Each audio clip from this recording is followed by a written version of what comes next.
প্রধানমন্ত্রী একাধিক পদে থাকতে পারবেন কিনা সেই প্রশ্ন। তত্ত্বাবধায়ক সরকার ব্যবস্থায় আপনারা সবাই জানেন, ইতিমধ্যে আদালতের রায়ের মাধ্যমে প্রতিষ্ঠিত হয়েছে প্রায়। তারপরেও এটা আপিল হয়েছে, যেহেতু পঞ্চদশ সংশোধনের সমস্ত প্রভিশনগুলো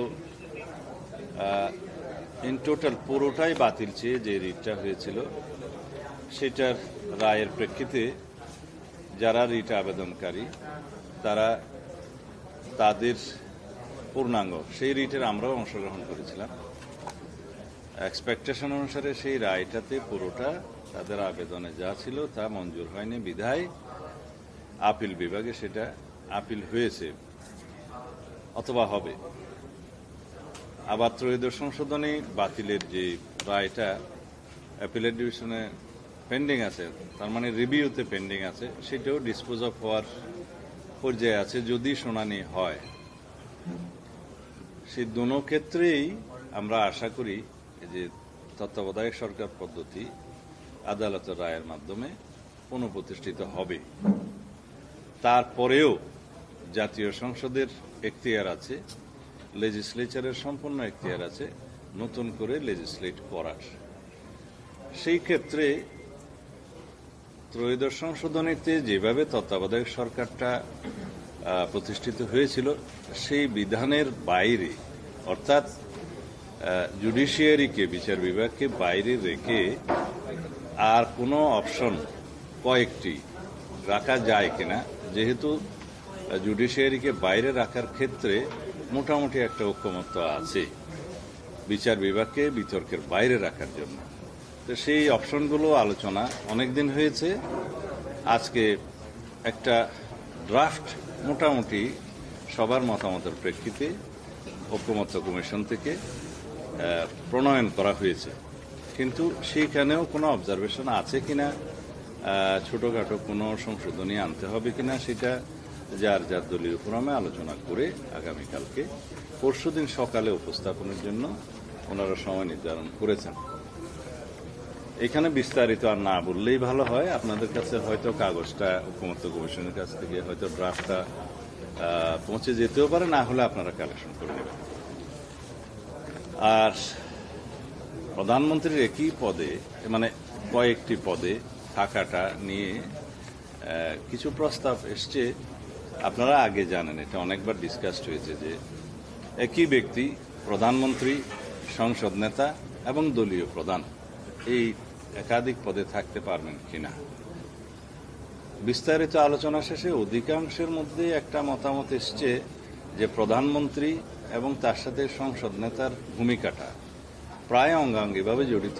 এই দুই ক্ষেত্রে একত্রে প্রধানমন্ত্রী এবং প্রধানমন্ত্রী লিডার অব দি হাউস থাকতে কোনো অসুবিধা নেই। এক্ষেত্রে মোটামুটি যেটা আমি কনসেনসাস দেখেছি যে প্রায় সকলেই একমত। কিন্তু দলীয় প্রধানমন্ত্রী হতে পারবেন কিনা এই ক্ষেত্রে কিছু বিতর্ক হচ্ছে। তা আমাদের দলের অবস্থান, আমরা যৌক্তিকভাবে লিখিত প্রস্তাবও আগে জমা দিয়েছিলাম আমাদের দলের পক্ষ থেকে, এবং প্রথম পর্ব এবং দ্বিতীয় পর্বের আলোচনাতেও আমরা সেই একই যুক্তিগুলো দিয়েছি। তার মধ্যে আপনাদের মাধ্যমে জাতিকে জানানোর জন্য কয়েকটি যুক্তি আমি আপনাদের মাধ্যমে উপস্থাপন করতে চাই। পৃথিবীর গণতন্ত্রের সূতিকাগার হিসাবে আমরা যুক্তরাজ্যের উদাহরণটা দিয়ে থাকি।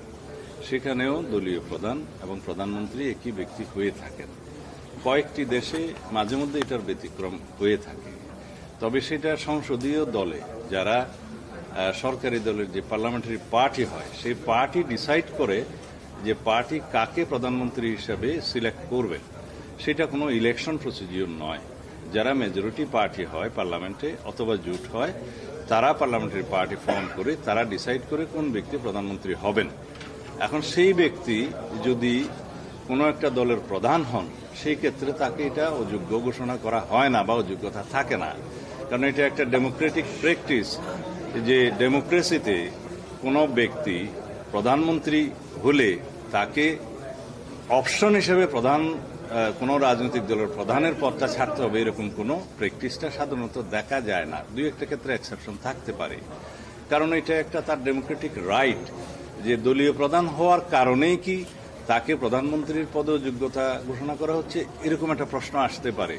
আর দলীয় প্রধান যে সবসময় প্রধানমন্ত্রীর পদ অলঙ্কৃত করবেন এমন তো কথা নয়। পার্লামেন্টারি পার্টিতে ডিসাইড হবেন কোন এমপি প্রধানমন্ত্রী হবেন, কিন্তু অপশনটা থাকা ভালো, তার ডেমোক্রেটিক রাইটটা যাতে ক্ষুণ্ণ না হয়।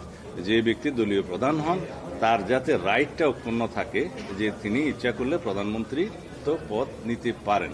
সেই জন্য আমরা বলেছি যে এটা ওপেন থাকা ভালো, যে দলীয় প্রধান ইচ্ছা করলে প্রধানমন্ত্রিত্ব নিতে পারেন যদি পার্লামেন্টারি পার্টিতে ডিসাইড হয়। আর যদি পার্লামেন্টারি পার্টিতে ডিসাইড হয় যে তাকে প্রধানমন্ত্রী করা হবে না, অন্য একজনকে করা হবে, সেইটা পার্লামেন্টারি পার্টির ডেমোক্রেটিক রাইট চর্চা, সেটা ওপেন রাখার ক্ষেত্রে আমরা আমাদের সাজেশন দিয়েছি এবং পৃথিবীর বিভিন্ন দেশের উদাহরণ টেনে আমরা বলেছি যে যেহেতু দলীয় প্রধানমন্ত্রিত্ব হওয়ার ক্ষেত্রে কোনো যোগ্যতা হতে পারে না, সেই জন্য এই অপশনটা থাকা উচিত, তার ডেমোক্রেটিক রাইটটা অক্ষুণ্ণ থাকা উচিত যে দলীয় প্রধান ইচ্ছা করলে যদি পার্লামেন্টারি পার্টি ডিসাইড করে তিনি প্রধানমন্ত্রী হতে পারবেন। এইটা হচ্ছে আমাদের যুক্তি। তো সুতরাং এই ডিবেট হয়তো আরো কয়েকদিন চলতে, মানে আরো হয়তো বেশি চলতে পারে বা একদিন চলতে পারে। এটা আগামীকাল শুরু হবে, ওনারা যেটা বলেছেন যে আগামীকালকে এই ইস্যুটা দিয়ে শুরু করবেন। তো দেখা যাক, হয়তো আমরা বিশ্বাস করি যে এটা রিজনেবলি আমাদের দেশের প্র্যাকটিস অনুসারে, পৃথিবীর বিভিন্ন লার্জেস্ট ডেমোক্রেটিক যে সমস্ত কান্ট্রিজগুলো আছে সেটার প্র্যাকটিস অনুসারে এবং আমাদের দেশের বাস্তবতা অনুধাবন করে সেই বিষয়টা সবাই বিবেচনা করবেন বলে আমরা আশা করি আমরা একটা জায়গায় আসতে পারবো। এটা হচ্ছে আমাদের বক্তব্য আজকে এই ইস্যুতে। এর বাইরে আমার কোনো বক্তব্য নাই। ধন্যবাদ।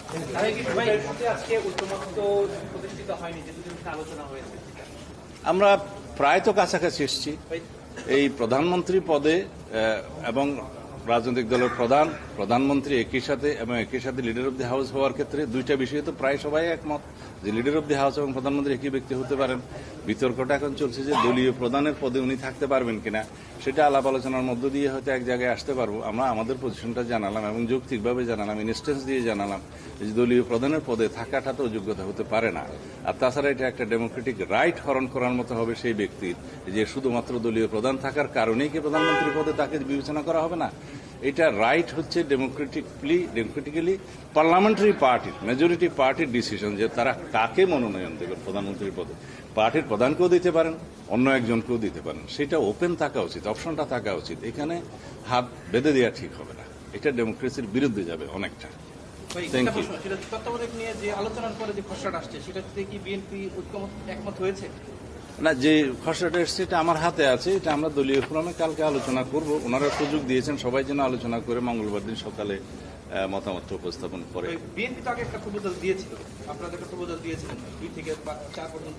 না, অনেকগুলো অপশন আমরা দিয়েছি আমাদের প্রস্তাবে, অন্যান্য দলও দিয়েছে, বেশ কয়েকটা দল দিয়েছে, 4টা দল দিয়েছে বলে জানি। আবার হাউসে মৌখিকভাবে অনেকে দিয়েছে। সবগুলো কম্পাইল করে ঐকমত্য কমিশন একটা ড্রাফট দাঁড়া করেছে।